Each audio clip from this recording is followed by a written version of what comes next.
Universitária Goiânia, 870 AM. Música, informação e diversidade cultural. Emissora da UFG.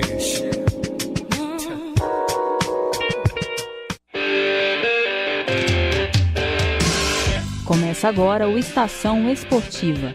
As notícias do mundo do esporte de um jeito que você nunca ouviu.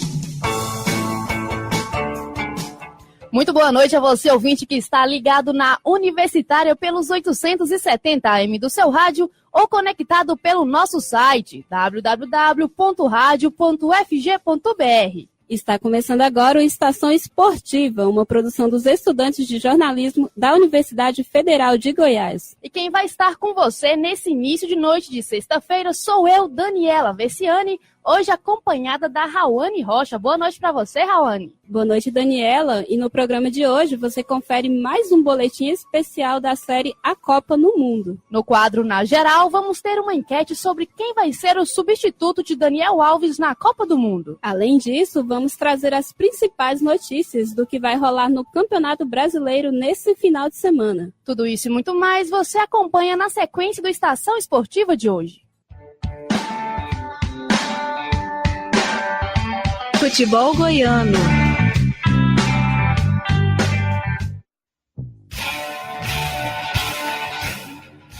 E nessa sexta-feira, o Atlético enfrenta o Londrina pela quinta rodada da Série B.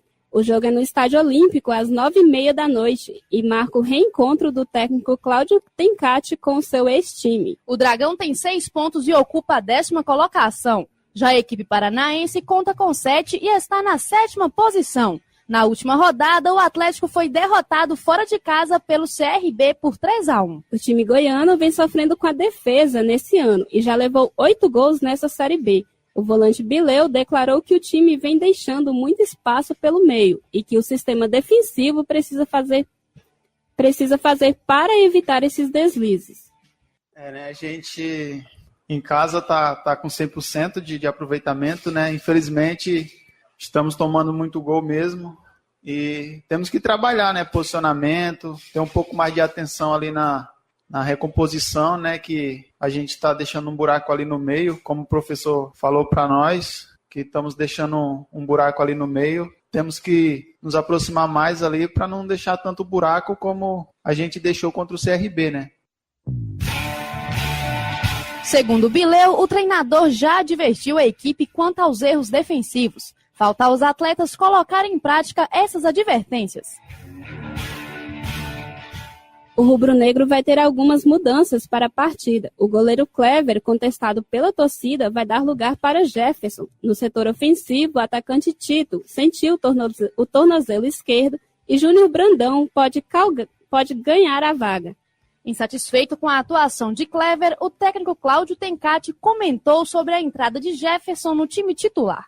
Vou ficar pontuando a senhora, senão daqui a pouco a gente acha que tudo foi culpa do Clever, até o jogo contra o CRB. Na minha opinião, num todo, a equipe se comportou num dia ruim, né? Então não vou atribuir só o Clever à noite contra o CRB de uma noite ruim e de um resultado ruim. Então, nós estamos fazendo a mudança por uma questão técnica, por uma questão tática, né? E pontualmente por isso. Então esse é o objetivo que a gente está tratando internamente. Tencati afirma que a mudança no gol é apenas pontual e que o jovem goleiro estava sendo preparado para o time titular há um bom tempo. Outra novidade do Atlético é a regularização do jogador Renato Kaiser. O atacante de 22 anos foi do Vasco para o Cruzeiro e veio emprestado para o Dragão. Antes disso, Kaiser atuou pelo Tupi de Juiz de Fora e deve ficar no banco nessa partida de sexta.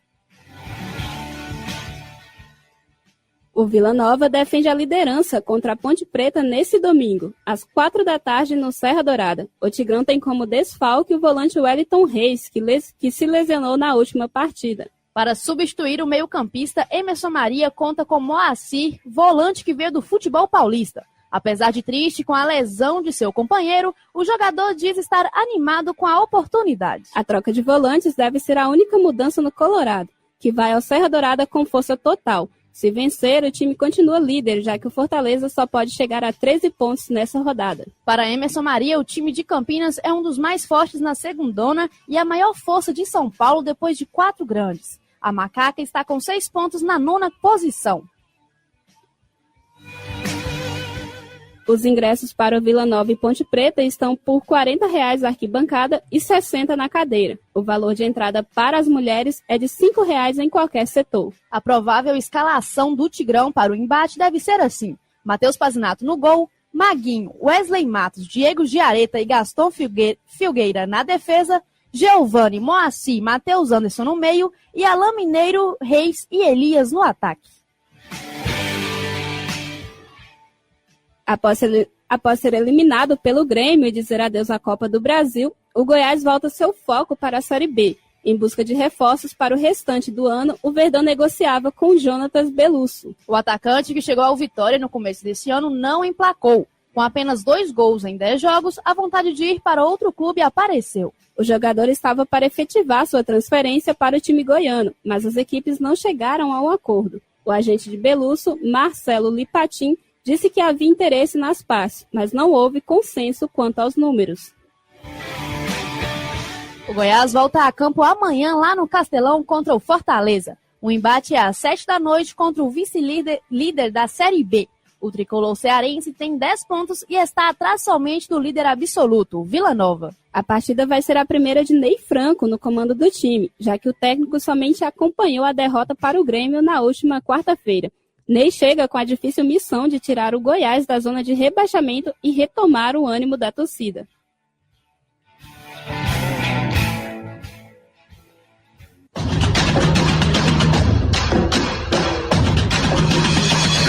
A Copa no Mundo. Quando se fala que a Costa Rica é o país mais...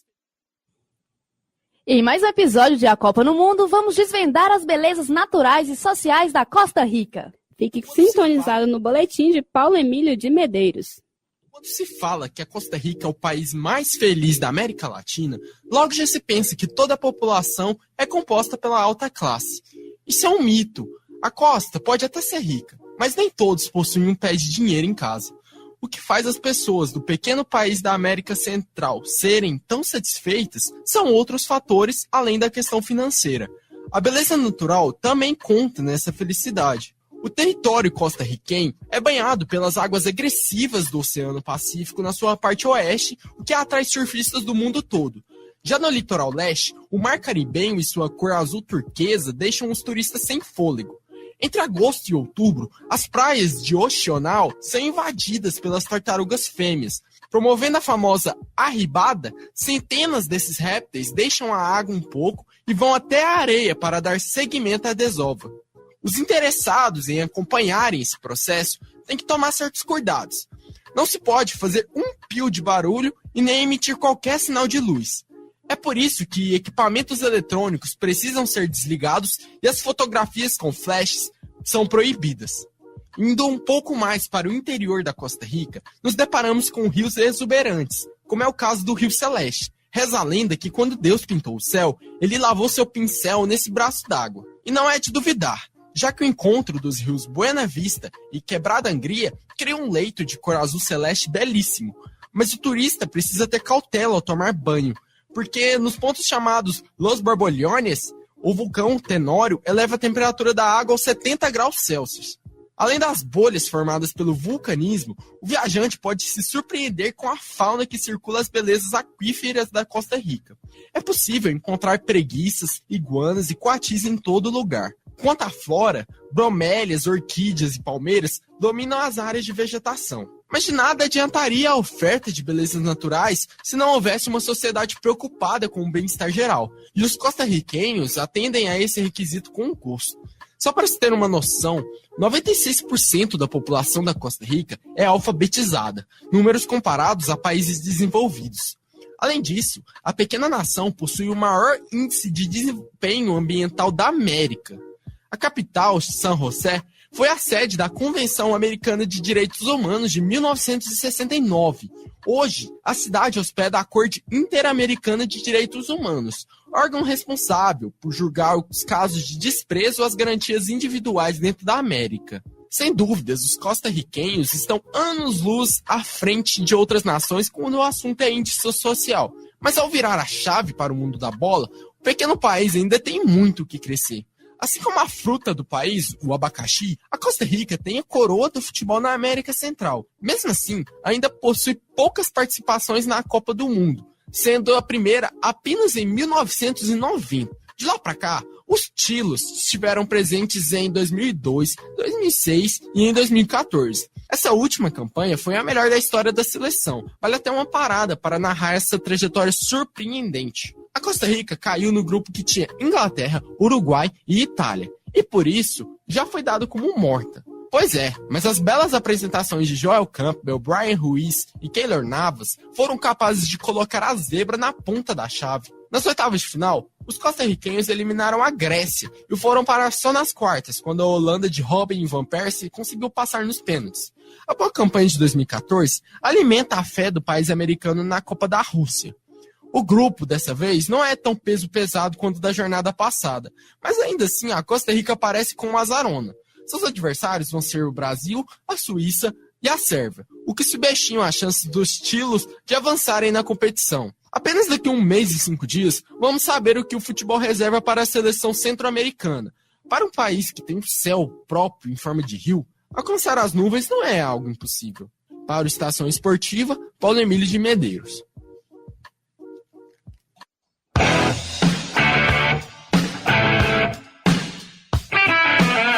Brasileirão.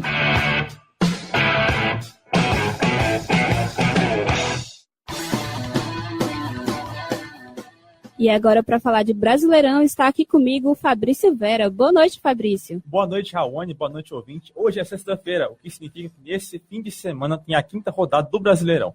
E tudo já começa com um grande clássico. Grêmio e Internacional se enfrentam amanhã em Porto Alegre, às 4 da tarde. E no domingo temos mais 7 jogos da rodada, começando com os cruzeirenses e esportistas, que vão precisar acordar mais cedo, já que o jogo vai ser antes do almoço, às 11 da manhã no Mineirão. Voltando ao horário normal, às 4 da tarde vão ser diversos jogos simultâneos. Na cidade de Curitiba, Atlético Paranaense e Atlético Mineiro jogam em busca de uma recuperação, mas mantendo o foco em competições internacionais. Na Arena Condá, em Chapecó, o Flamengo vai buscar continuar na liderança contra a Chapecoense, essa que tenta uma reação na Série A. E viajando para o Nordeste, o Bahia recebe o São Paulo na Fonte Nova, numa batalha de meio de tabela. E falando do Bahia, o Vasco tenta esquecer a derrota para os baianos na Copa do Brasil por 3-0 e vai jogar no São Januário contra outra equipe do estado, o Vitória, que teve uma sequência de derrotas ultimamente. Outro grande clássico no fim de semana vai ser Corinthians e Palmeiras, na Arena Itaquera. O clássico promete após as polêmicas dos últimos confrontos, principalmente na questão da arbitragem. Mais tarde, às 7 horas da noite, o Santos busca embalar. Depois da goleada contra a Luverdense na Copa do Brasil, o Peixe vai batalhar na Vila Belmiro contra o Paraná Clube, lanterna do Brasileirão. Para fechar a rodada, segunda-feira vamos ter mais 2 jogos, ambos às 8 da noite. No Engenhão, o Botafogo busca crescer no clássico contra o Fluminense, que se recupera do susto contra o Nacional Potosí pela Sul-Americana. Na Arena Castelão, em Fortaleza, o Ceará recebe o América Mineiro. Os cearenses buscam uma reação na Série A, tentando sair do Z4. Já os mineiros querem voltar a vencer e manter a campanha estável. O final de semana tem Série B, o fechamento da 5ª rodada com os 7 jogos restantes. O Paysandu, ainda invicto, continua na corrida pela liderança e joga contra o Juventude, no Alfredo Jaconi, às 7h15 da noite. Às 9h30 da noite, no Estádio Olímpico Pedro do Lovico Teixeira, o Atlético Goianiense busca ascensão na segundona e vai enfrentar o Londrina, ex-clube do seu atual treinador. Agora, pelas partidas de sábado, temos 3 jogos às 4h30 da tarde. O São Bento recebe o Oeste de Itápolis no Walter Ribeiro, em Sorocaba, nos duelos dos times que buscam se afastar ao máximo da zona da degola.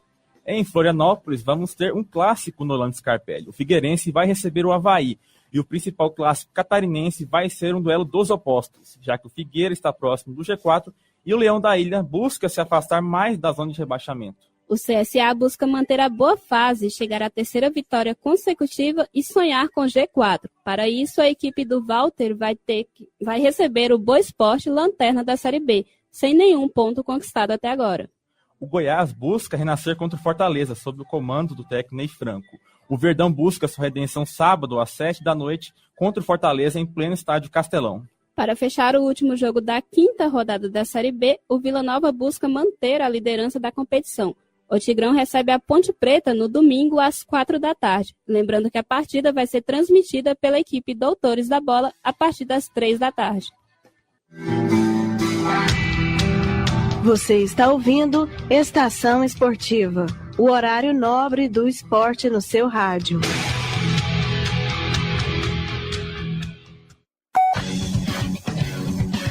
Além do futebol. Além do futebol. Além do futebol.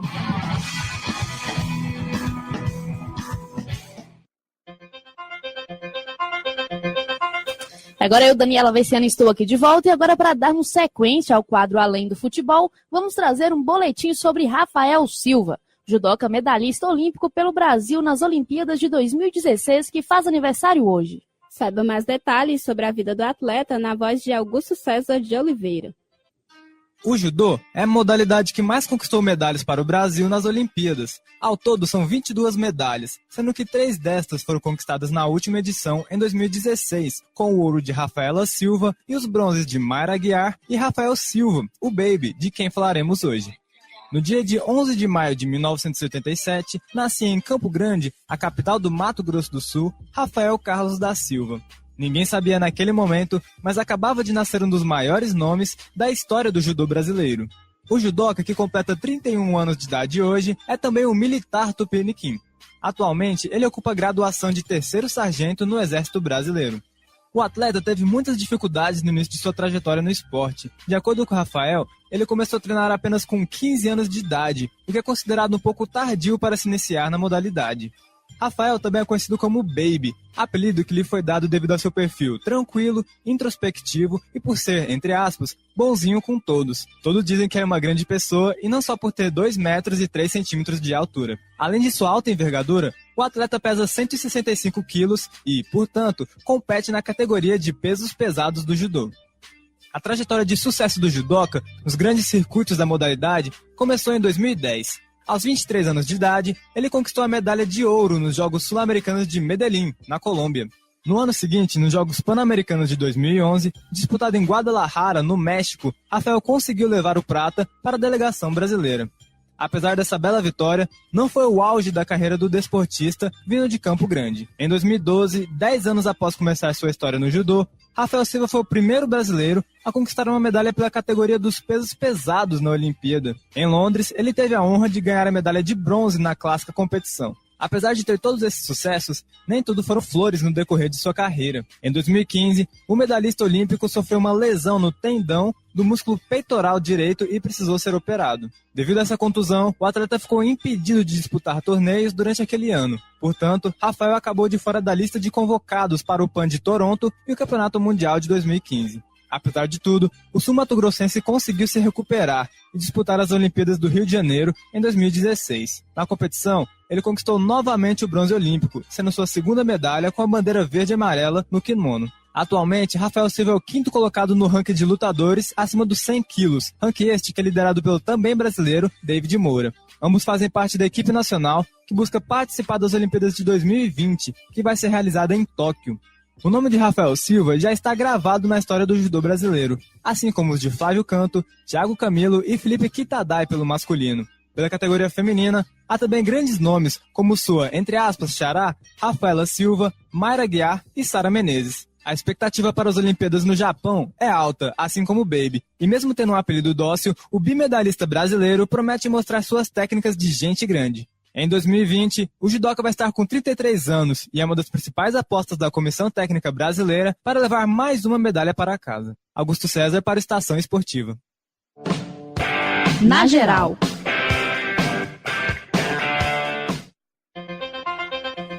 E para a tristeza de muitos brasileiros, hoje a CBF confirmou que Daniel Alves não vai poder participar da Copa do Mundo. O lateral direito lesionou o joelho no jogo da final da Copa da França, entre PSG e Lille Rebels.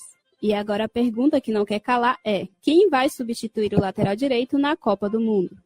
Olá, meu nome é Rodrigo, sou do setor norte ferroviário. O meu palpite para a substituição do Daniel Alves seria o Rafinha, mais pela experiência dele no Bayern de Munique, mas correndo como segunda opção, colocaria o Danilo, né? Onde o Guardiola não vem colocando ele com frequência no Manchester City, mas ele tem dado muita versatilidade ao time. Mas eu colocaria mais pela experiência o Rafinha, pelos anos e as temporadas que ele vem fazendo no Bayern de Munique. Olá, eu sou o Matheus Nogueira, moro no Jardim Novo Mundo. Acho que quem deveria substituir o Daniel Alves na seleção brasileira seria o Danilo, do Manchester City, até pelo estilo de jogo do seu time, né, que o Tite gosta muito do Pep Guardiola, treinador da equipe de Manchester, mas acho que ele vai optar pelo Fagner, do Corinthians, até pelo histórico que já tem com o jogador treinando ele neste clube. Olá, meu nome é Isadora, sou do setor norte ferroviário e acho que a pessoa mais competente para substituir o Daniel Alves nessa Copa tem que ser o Fagner, porque além dele ser um excelente jogador, o estilo de jogo dele, a tática de jogo é bem parecida com a do Daniel Alves, então acho que vai ser uma substituição no mesmo nível. Olá, meu nome é Herbert Nascimento, sou morador da Vila Itatiaia, em Goiânia. Eu acho que o Tite deve levar o Danilo, porque ele já trabalhou com o Danilo algumas vezes na seleção mesmo. Além de tudo, o Danilo trabalha com o Guardiola, que é disparadamente o melhor técnico de 2000 para cá, então sabe muito bem trabalhar por dentro, por fora. Então, o Tite, que aprendeu muito nesses últimos 10 anos, junto com essa experiência com o Guardiola, faz do Danilo um bom jogador, que entende muito bem sua função dentro de campo. Então, como o Fagner já está praticamente confirmado, eu levaria o Danilo. Muito obrigado. Aqui é o Kevin, de Bauru, no interior de São Paulo. Olha, muito triste, uma perda irreparável para a seleção brasileira, perder um jogador da qualidade técnica e da maturidade do Daniel Alves. É difícil pensar em nomes para substituí-lo, porque com certeza é um jogador que faz a diferença nessa parte de formação, de espírito de equipe mesmo, numa seleção brasileira. Mas eu acredito que ou o Danilo ou o Fagner sejam dois nomes bem fortes a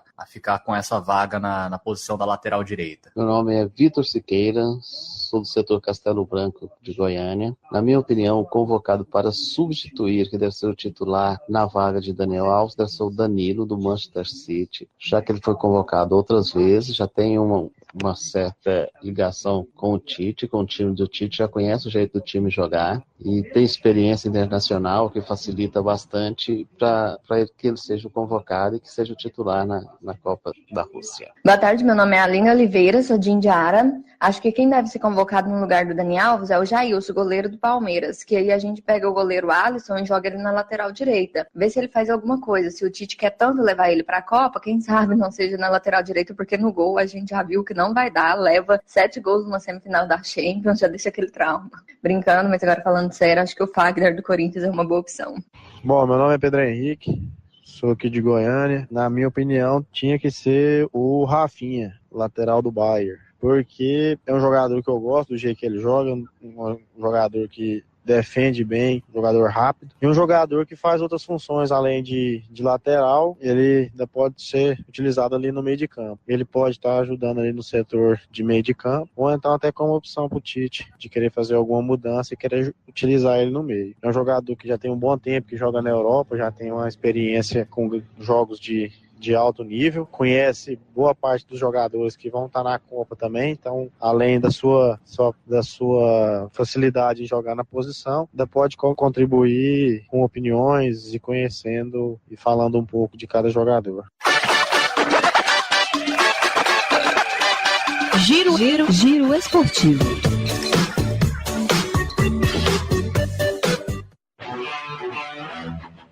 E vamos começar o giro de hoje falando da 6ª rodada da Copa Goiânia de Basquete, que vai ter início na tarde de amanhã, e o destaque vai para os confrontos diretos por posições na tabela. O primeiro jogo vai acontecer às 2h30 da tarde, entre as piores equipes da competição até agora. A APSEF e o Goiás Defensores fizeram 2 jogos e não venceram nenhum. Às 4 horas da tarde vai ser a vez do Ajax e do Ginolves entrarem em quadra. Os times que estão separados por 1 ponto na classificação ocupam a 5ª e a 6ª posição. Outro confronto direto que vai acontecer amanhã no ginásio do Universo é entre o IFG Soldiers e o AEGB SESI. As equipes que estão empatadas com 5 pontos vão entrar em quadra às 5 da tarde. No mesmo ginásio, às 6h30 da tarde, Jaó Universo e Goiânia Pago Expresso vão disputar a liderança da Copa Goiânia. O Jaó é o líder com 8 pontos e para o Goiânia assumir a primeira posição, vai precisar superar uma diferença de 39 pontos encaixados. Vamos continuar no basquete, mas agora falando da principal competição nacional da modalidade. Logo mais às 8 horas da noite, Bauru e Paulistano vão fazer o quarto jogo da semifinal do NBB. A série de 5 jogos entre as equipes está 2-1 e se o Paulistano vencer hoje no ginásio Panela de Pressão, vai garantir uma vaga na grande final. E essa situação é a mesma da semifinal de amanhã. Exatamente, Daniela. E quem tem a vantagem na outra chave é o Mogi. O time paulista vai jogar em casa contra o Flamengo e quer contar com a força da sua torcida para conseguir chegar à sua primeira final na competição. Pois é, Raul. Para o lado rubro-negro, vencer amanhã é continuar na disputa de mais uma taça do Novo Basquete Brasil. E muito mais que isso é marcar a despedida de Marcelinho, conquistando um título. Seguindo girando, agora é a vez do rugby. Isso porque a segunda etapa do Pequi Sevens feminino vai rolar neste final de semana em Cuiabá. E a equipe do Goianos Rugby vai jogar amanhã pela competição. E quem também vai estar na disputa são os times mato-grossenses do Melina e do Parecis. E a quarta equipe é a UNB do Distrito Federal. Na primeira etapa do Pequi Sevens, as meninas goianas conquistaram 3 vitórias em 5 jogos e ficaram com o vice-campeonato do torneio. A final vai ser às 11 horas da manhã de domingo, entre as melhores colocadas da fase de classificação. A equipe do Estação Esportiva deseja sorte para os goianos do rugby na competição.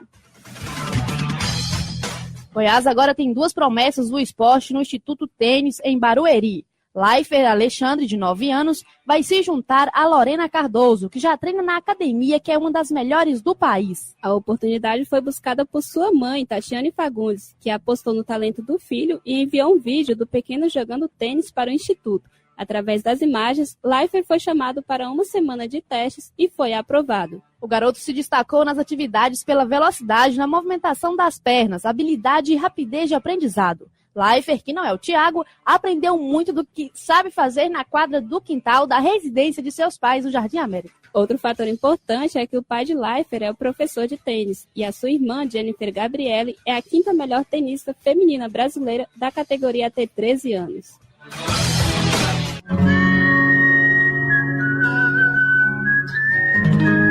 Você está ouvindo Estação Esportiva, o programa de todos os esportes.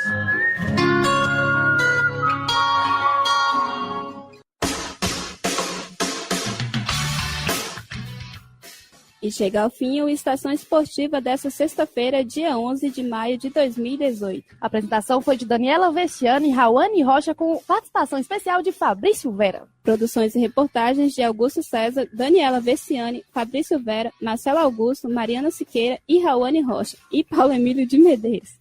Com edição geral e monitoria de Daniela Vessiani, Mariana Siqueira e Tandara Reis. E a orientação foi do professor Ricardo Pavan, com direção geral de Márcia Boarati. Os trabalhos técnicos de hoje foram de Clóvis Henrique e Ana Cláudia Rezende. A Estação Esportiva é produzido por estudantes de jornalismo da Universidade Federal de Goiás. E para sugestões e participações, basta mandar mensagem via direct no Instagram, @Estação Esportiva, pelo e-mail estaçãoesportiva870@gmail.com ou ligar para 3521-1936. Boa noite, ouvinte. Boa noite, Daniela. Boa noite para você, Rawane. Boa noite para você, ouvinte. Principalmente para o Kevin Camada, que está ligadinho aqui com a gente lá em Bauru. O Estação Esportiva volta na segunda-feira, às 6h30 da noite. Na sequência, você fica com o programa A Voz do Brasil. ZYH 754, 870 kHz, AM. Rádio Universitária, Goiânia. Emissora da UFG.